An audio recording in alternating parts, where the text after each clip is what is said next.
ఓం నమో భగవతే వాసుదేవాయ. ఒకానొక సమయమున అర్జునుడు కృష్ణ పరమాత్ముని ఈ విధంగా అడుగుతున్నాడు. కృష్ణ, నీకు ప్రీతిని కలిగించేటువంటి నామాలు ఎన్ని? వాటిని ఉచ్చరించడం వల్ల నీ భక్తుడికి నువ్వు ఎటువంటి ఫలితాన్ని అందిస్తావు అని అడిగితే అప్పుడు కృష్ణ పరమాత్ముడు ఈ విధంగా చెప్తున్నాడు. 12 నామాని.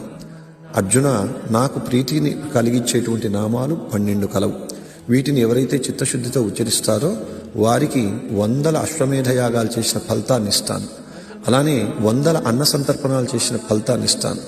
100 కన్యాదానాలు చేస్తే ఎటువంటి ఫలితం కలుగుతుందో అటువంటి ఫలితాన్ని నేను నా భక్తుడికి ఇస్తానని చెప్పి ఆ నామాలు తెలియజేస్తున్నాడు. ఓం ప్రథమంతు హరిం విద్యా, ద్వితీయం కేశవం తథా, తృతీయం పద్మనాభం తు, చతుర్థం వామనం తథా, పంచమం వేదగద్భం చ, షష్ఠం తు మధుసూదనం, సప్తమం వాసుదేవం చ, వరాహం చ, అష్టమం తథా, నవమం పుండరీకాక్షం, దశమం తు జనార్దనం, కృష్ణం ఏకాదశం ప్రోక్తం, 12 శ్రీధరం తథా.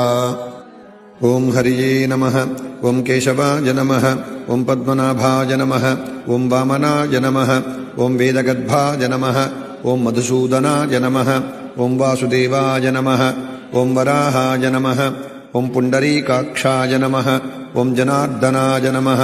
ఓం కృష్ణాయ నమః. ఓం శ్రీధరాయ నమః. Download ShareChat.